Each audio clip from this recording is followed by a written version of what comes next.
Greetings in the name of the three, and welcome to this holy Sabbath.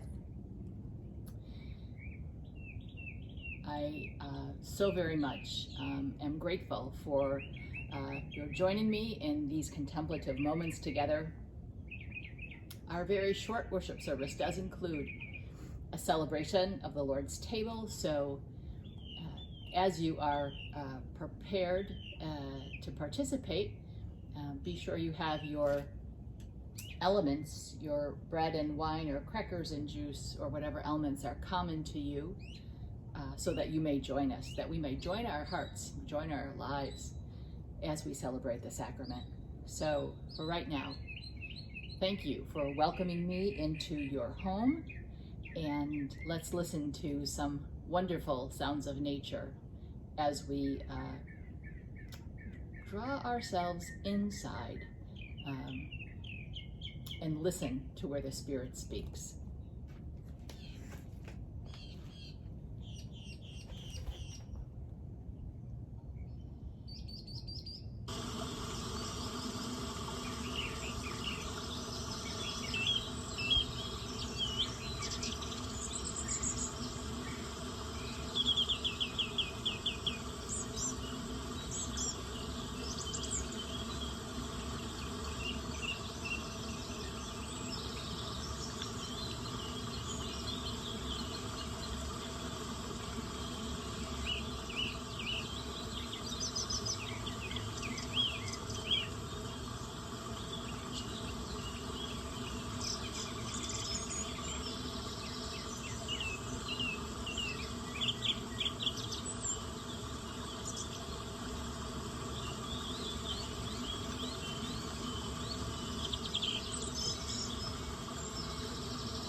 Our first scripture for today comes to us from the book of Psalms, Psalm 8. O Lord, our sovereign, how majestic is your name in all the earth. You have set your glory above the heavens. Out of the mouth of babes and infants you have founded a bulwark because of your foes, to silence the enemy and the avenger. When I look at your heavens, the work of your fingers, the moon and the stars that you have established, what are human beings that you are mindful of them, mortals that you care for them? Yet you have made them a little lower than God and crowned them with glory and honor. You have given charge to serve and protect the work of your hands, all sheep and oxen, and also the beasts of the field, the birds of the air and the fish of the sea, and whatever passes along the paths of the sea. O Lord, our sovereign, how majestic is your name in all the earth. And from 2 Corinthians, the 13th chapter. Finally, brothers and sisters, farewell. Put things in order. Listen to my appeal. Agree with one another. Live in peace, and the God of love and peace will be with you. Greet one another with a holy kiss. All the saints greet you. And may the grace of the Lord Jesus Christ, the love of God, and the communion of the Holy Spirit be with you all. And then from Matthew chapter 28. Now the 11 disciples went to Galilee, to the mountain to which Jesus had directed them. And when they saw him, they worshipped him, but some doubted. And Jesus came and said, All authority in heaven and on earth has been given to me. Go therefore and make disciples of all nations, baptizing them in the name of the Father and of the Son and of the Holy Spirit, teaching them to obey everything that I have commanded you. And remember, I am with you always, to the end of the age. This is the word of the Lord. Thanks be to God. So, if I was still in the sermon business, I would attempt in the next 15 minutes to tell you why these 3 little brief bits of scripture that we just heard, why they belong together, why there is a harmony in them, and why we should look for that harmony. But really, my sermon days are over. And in this service, I have about 2.5 or 3 minutes, so I just better cut to the chase. My heart today is drawn to just one sentence, one verse really, and that was from the Gospel of Matthew. We could probably recite it without ever having to read it. Go therefore into all the nations, baptizing them in the name of the Father and of the Son and of the Holy Spirit, and teaching them to obey everything I have commanded you. We know this verse. We hear it at least once a year, if not twice a year, in all of the 3-year cycles of the lectionary. It's called the Great Commission. So first, let's begin with my confession. My confession is there was a time when I heard and preached these verses as a directive. Go therefore and make disciples of all nations, baptizing them in the name of the Father and the Son and the Holy Spirit. But what I preached was, and teach them to obey everything as you understand it. Teach them what you believe. Or perhaps teach them to believe exactly as you believe, because really, there's only one way to believe. Or even teach them the doctrine and the dogma of your church, whatever that church may be. But on this day, those memories make me shudder. Because in this moment, in this part of my life, I hear, and I want you to hear Matthew 28, this Great Commission, differently from how you may have heard it before. I want you to hear it with your heart and not your mind, because I really do think that makes a difference. Because I think when we read the Great Commission with our heart, it sounds more like this. Go therefore and make disciples of every nation, baptizing them in the name of the Father and of the Son and of the Holy Spirit. So far, so good. Teaching them to obey my command to love. Teaching them to obey the greatest commandment. Go teach the world how to love. Because after all, isn't that what Jesus said? Wasn't that the sum total of his teaching? Isn't that the greatest law? Love the Lord your God with all your heart, soul, mind, and strength, and your neighbor as yourself. Isn't that what Jesus said? And as I look at the state of the world, not just the pandemic, which is horrific all on its own, but as I look at the hatred and the anger and the racism and the sexism, the cruelty, the abuse, the injustice, the pedophiles, the hoarders, the violent criminals, the greed of the one percenters, the egos that are bigger than the stratosphere, acceptable distances between rich and poor. When I look at the real problems of the world, I don't see one of them that could not be fixed, that could not be better, that could not be healed if those who profess faith in the Creator, those who have some relationship to God, would practice just this, would practice love. Go and teach the world to love. I gotta tell you, from where I am standing, that would make this a really, really great commission, and perhaps the beginning of a new great awakening. Amen. Amen.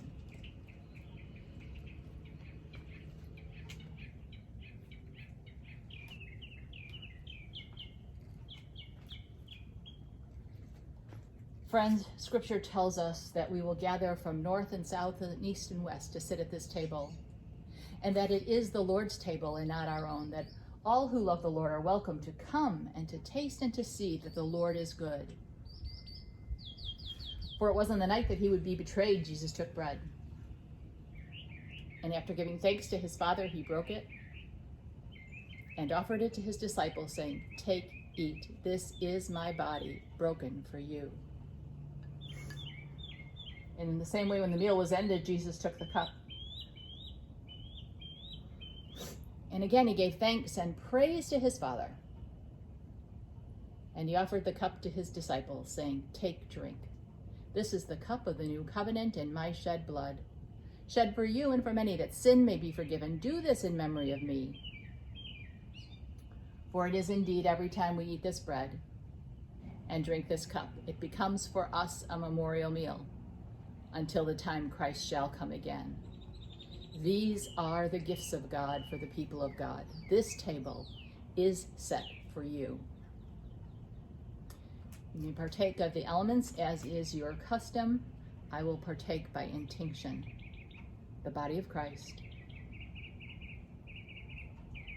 the cup of the new covenant. Amen. Friends, as we partake of our elements, we will again spend a few moments in silence to reflect on God's word to us.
Please pray with me.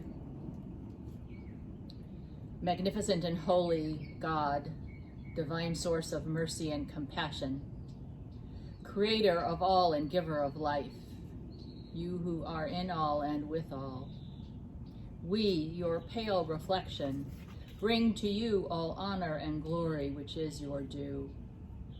For if we did not honor you, if we did not praise you, the cacophony of the sun and the moon, the oceans and lakes and streams, things that grow and walk on four legs, things that fly and buzz in the air, would praise you. Holy and blessed are you, great Creator. Teach us, we ask then, O one who is love, how to be people of love.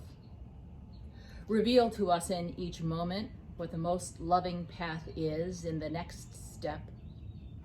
Give us the will to be open to the whispers of your Spirit that emanate from within, and the whispers of your Spirit that invite us from without, in the faces of those who are shoulder to shoulder with us on this planet. O great one who is love, teach us to love again, to answer your call to love, to image you in the world through our love. This day we lift to you the many, the too many, who have been not shown love, the victims of all forms of injustice, those who have been denied love and protection, especially children, those who have experienced unspeakable losses, griefs, and pains. Lord, in your mercy, hear these our prayers. Yet, even from within the darkness, we also bring to you our thanks. We are grateful for your presence that never leaves. We are grateful for forgiveness and mercy that are ours daily. We are grateful for those who have loved us into this time and place, and for those we love, who we intend to love into their own fullness. Holy One, we trust in your goodness and the future that you have for your people because of the Christ. So now, loving God, we ask that by the grace of this meal, we may be brought more closely to the commission of love, that we may be led to yield to the love you have for us and the love you intend to work through us out into the world. Make us a part of this great commission, that all may be one in love.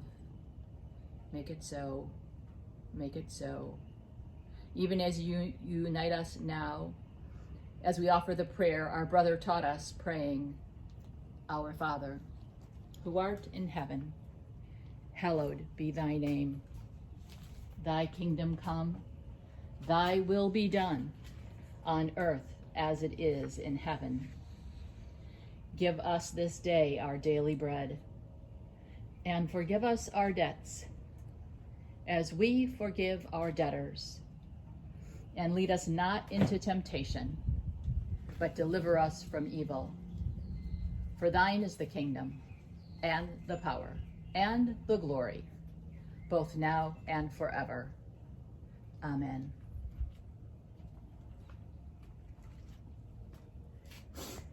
Friends, go into this week in the compassion of the Creator, who looks tenderly on all of his creation.